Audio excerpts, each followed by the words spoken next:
What's the difference between a Medeco Maxum deadbolt and one that you'd find at a typical big box store? Everything. Let's see how the Medeco lock holds up as we try to pry our way in.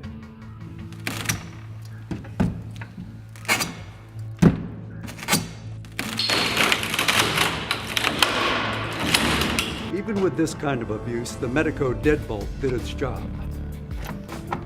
The size of the bolt and the reinforced strike allowed the Medeco deadbolt to stand up to this abuse.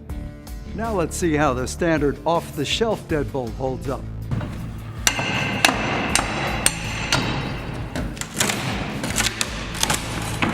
That's the difference between a lock designed to close your door and one designed to keep it shut. To upgrade your security, find a dealer near you at medeco.com/deadbolt.